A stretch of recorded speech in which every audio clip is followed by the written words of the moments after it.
Yes, hi. This is Gio again for a roundtable, and this time talking about comics again. Yeah, I'm behind reading my comics. I think I give to 400 to 400 comics I haven't read. So now I did a crash reading. Yeah, you do Netflix, I do comic books. From minimum, because I've even read ones before that, from 1 to 45, okay? So here's my opinion of the Avengers. It's good. Almost storyline and everything. But the geek squawk inside of me is like saying, okay, this doesn't make sense. They over exaggerate certain things. It's like I think, to my opinion, in the internet of comparisons, who's stronger, who's this, who's that, it's destroying the comic book industry. In a sense, because who's stronger, Superman or Thor? Who's stronger, Galacticus against the Dark Side? Who's this? So what happens now? And if you look at if you read the Avengers, like I did, well, you did the smart ones, and I did it in a dramatic because I have no choice. You find a lot of things doesn't make sense no more. It's like before I tell you my opinion, it's like, for example, Batman. He fights one guy from the councils of owls, and it's like a standstill kind of sense. But then he finds a couple issues later, he ends up being with 4 or 5. Oh, he has no problem with them. Same thing with Daredevil. The first time he met the Clan of the Hand, oh, he had problems. He almost got beaten up, killed, or whatever, just that. But then he went through a dozen of them, like no problem. It's like, where's realisticity or reality in this whole way of thinking? It's like, if you create something, you have to make common sense with it. Not to a point that it gets over exaggerated in a certain point. Say, for example, okay, look, I'll talk about back to the Avengers. From 1 to 45, the writer is Jason Aaron. And the two artists that got my notice, well, this is the reason why I bought the Avengers, is Ed McInnes, because I like his way he draws, and it's also David Marquez. And in there, for example, I wrote in brackets and everything. From 1 to 13, you have Jim Coulson from The Shield and all that. He comes back for so-called from the dead. And if this is spoiler alert, that means you're just as bad as I am. Okay? And Mephisto has something to do with him. Now, is it the real guy or not? And with the new Squadron Supreme, which I didn't know about when I did my interview of the Squadron Supreme with Heroes Reborn. Now I know all the crappy things, and you guys were laughing at me. You don't know your stuff. Yeah, I didn't know my stuff because I didn't read this whole goddamn bloody book. So it shows you how behind I am, okay? And in there's some things ridiculous. Now, what happened, the Celestials are, the old ones are getting fallen, and there's the new ones called, I think, the New Order, or Last Host, or something like that. I wrote it somewhere because there's too much information. Where I wrote it, I have no idea, but it's somewhere around here, okay? And here's the thing. So the Celestials, the old ones, are losing, right? They're falling from the skies. But I don't know about you, but if you look at where they crashed or whatever, they didn't crash. It's like they had parachutes, or they're just floated down on the bridge, London Bridge, or New York Cities, or everywhere else. It's like they just slightly crashed. But here's the funny part. The one that crashed into Atlantis, where Submariner comes in, so in other words, it went through the ozone layer, it went through all the atmosphere, then it crashes on the ocean, so the ocean normally slows it down until it reaches the deep end, right? So it's supposed to float nicely. No, but there, you see it's dead weight completely. It really rams Atlantis to the core. Doesn't make sense for me. If you look at the realistic of the gravity and everything, it does not make sense. So here's the whole point that. Then the other part, where the Avengers go, Avengers Assembly, that's a crappy bullshit in the sense that you're finding in the Celestial, we have nothing to lose. Yes, it's can get the other villains and teams together before you attack. Okay? But anyways, let's forget about that part. Then you have Ghost Rider going into one of the first holes that died on Earth so many billions of years ago, before life was created, when Earth was a ball of radiation of melted lava and all that. And he takes over because of his flame. Ooh, wow, this guy all of a sudden, he knows his power. Yeah, okay.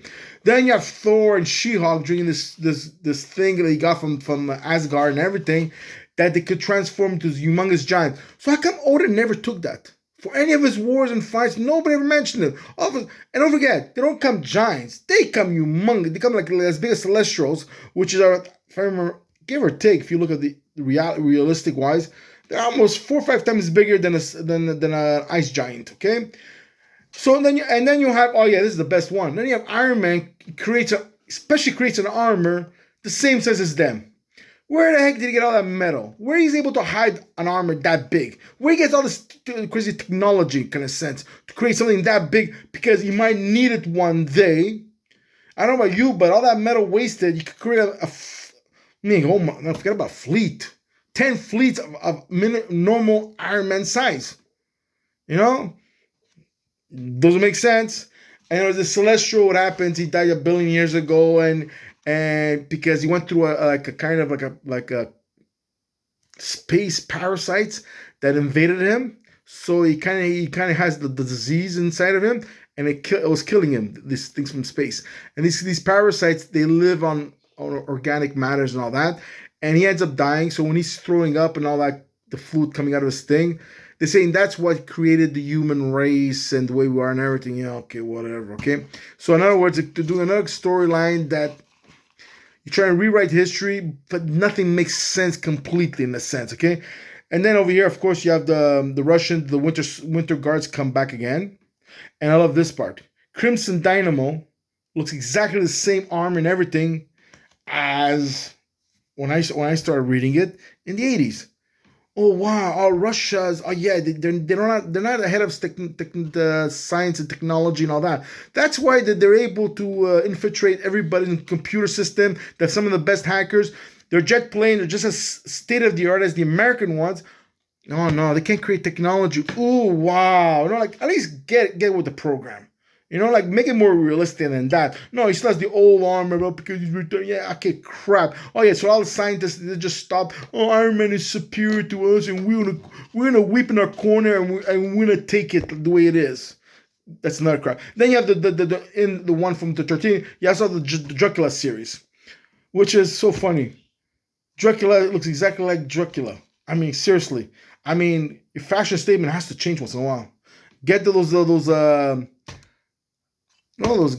gay guys for fashion on TV, queer eyes for the gay guy.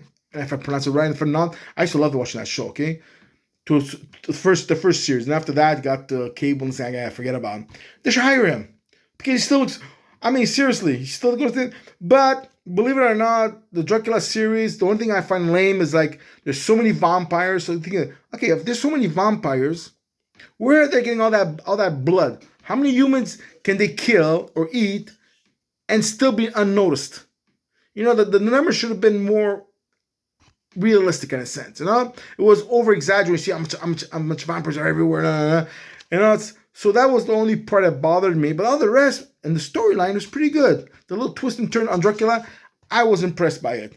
Then from 14 to 17, you have the Ghost Rider going dark, and all of a sudden he's not as powerful as before, but he can do certain things. Oh, but you open the Celestial thing, now you cannot beat the Avengers fast and you're dark. So that was not bad, but it's very comic-y. 18 was the Squadron Supreme, makes their appearance. Yeah, I didn't read that part. That's why I have lost the other one. Then 18 to early 20ish, 2021 was the Asgardian War of Realm, which I'm going to talk later on after this the Avengers. And then from 22 to 25 was Ghost Rider again. Then from 27 to 30 is the Star Brand. And the Star Brand part is, I kind of liked it. But here's the part, like the storyline. All of a sudden, like a human is where the geek, okay? Oh yeah, she goes in a spaceship where all humans on Earth, not on Marvel universe, don't believe in Martians, don't believe in this kind of thing, even though they get invaded like 2.5 million times. She gets into a spaceship to work in space. And then she goes into space, and the Syrian Empire took her because she doesn't have the right car to work in their space sector. Okay, I'm trying to be politically incorrect, but correct in the space porn. I mean, do that. If you do a storyline like that about illegal aliens, at least do it with Daredevil or something like that. Don't move in space and they catch them, ooh, and all that crappy thing. Anyways, and it's back to the Star brand. Here's the point: you have the Avengers, okay, and in the Avengers, okay, they go in space, all cocky because they have to do this, whatever. They have the Gladiator, ooh, okay, Silver Surfer, Terrax, and Firelord. These are big, heavy hitters. Put the Avengers all together, including Thor. Oh, yeah, it's true. And Thor, I have no idea. He got infected by a brood. And in there, certain like 4 or 5 pages, you see some of the Avengers are fighting against the brood, whatever those alien parasites. But where's the queen? Because you cannot change into a brood unless you have a queen in the storyline. Where she is in that whole storyline. So it's like there's a lot of big gaps in everything, okay? And then afterwards, I'm not even finished yet because I'm still in the 30s, okay? From 31, then, okay, this one thing I liked it.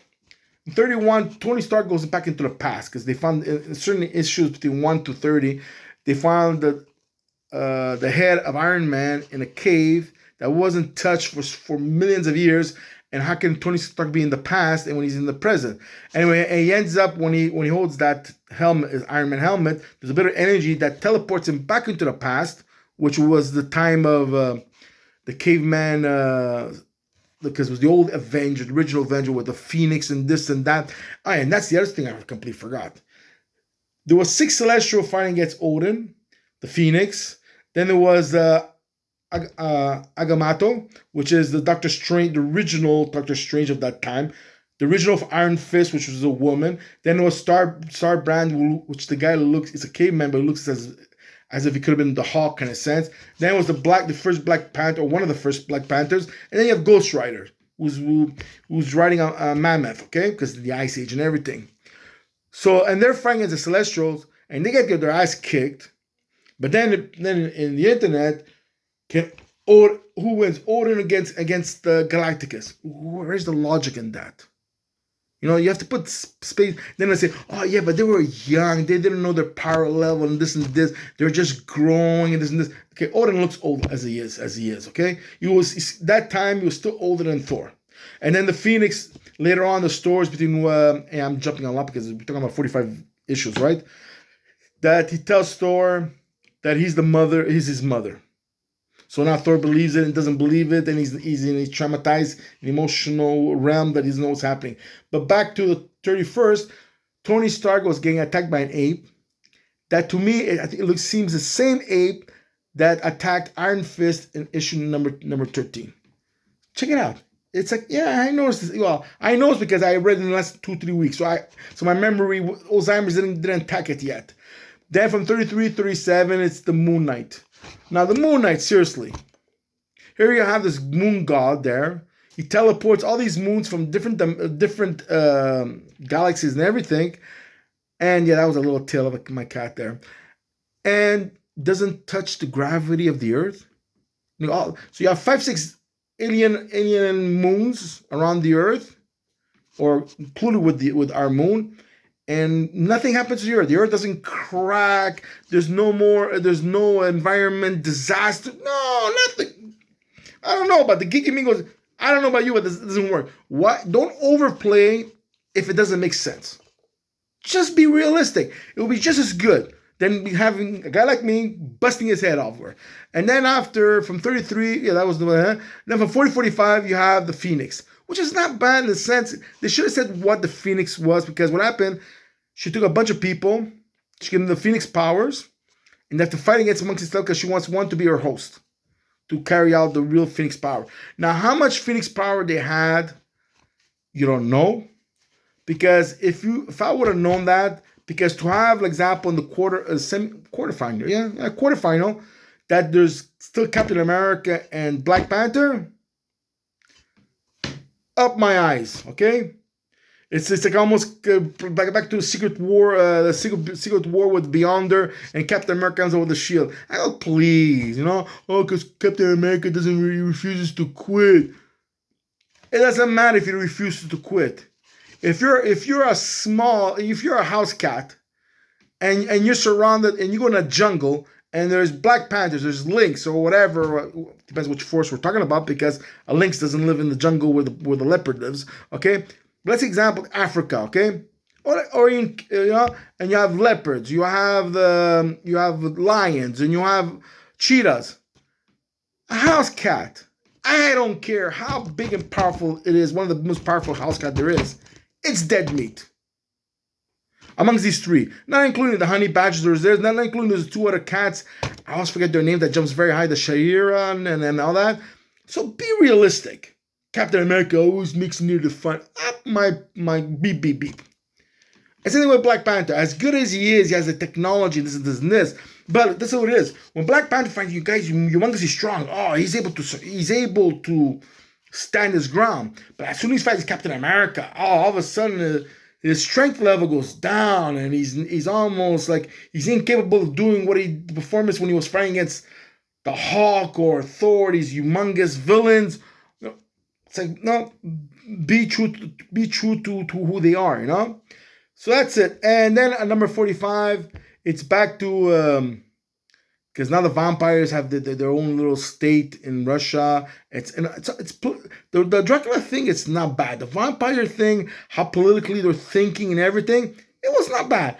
And they want to get politically correctness because they help the world against the Asgardian invasions. Well, Midgard, really, to be exact. They get invaded by the Asgard and all this kind of thing. And they want to be solitude. They want to be respected as a nation and all this kind of thing. And the Avengers knew that they got con artists by Dracula and the Vampire Nation, that they sent inside Blade as the sheriff, which is pretty good. So there's some good and bad. It's just at certain points you look at it, and I'm looking downward. And then it's Black Widow with her War Widow armor, and she's fighting in space against alien races and even Silver Surfer, and she's not bad. I go, seriously. It's like a person who lives in the Sahara Desert has the best, or he's the best swimmer in the world, or he has the best scuba diving costume. He lives in Sahara Desert. What is he going to do with that? It's like, be realistic. I mean, these are space pirates, and their armors look like example, they were done on Earth 20 or 50 years ago. So it's certain things, I'm very geeky when it comes to these things. And, well, that's it. That's it. And here's my thing. I'll make it fast because it got too long. The book I can't stand, this one here, okay? War of the Realms, or the Asgardian War and all that crappy thing. It's bull crap. They should have not made them invade Midgard or Earth, okay? Or if they had little small portals that the Earth were able to infiltrate them, hold their ground, this and this. No. So half of Canada and America it's like frost land. It's all frozen, everything. And then the other parts is owned by the fire demons and the demons of the realms and all that. And nothing makes. And then after a sudden, when everything is back to normal, the forest is still good. The trees are still good. There's no fire damage and everything. All the cities are perfect. And I know it's a comic book, but if I look I read a comic book, when it goes into my head, it comes like a movie. And when it comes to a movie, it goes, do I see this as a movie? No, because I ain't gonna spend any stupidity money to see things like that. So that's it. So that's my worst of the worst, the War of the Realm, or Asgardian War, whatever you want to call it. And the Avengers, well, look, it's not bad. It's a comic book, it's a comic book. You know what it is? I tell people, it's a Hollywood comic book. Point finale. The good people win. It's predictable kind of sense. And that's what I'm crazy about sometimes. You read it and you're like, okay, there's no big surprise except the Dracula part. That was not bad. So that's it, guys. I took too much of your time again. Yeah, I'm a destroyer of time. So that's it. And let's see you next time. This is Gio out. Bye-bye.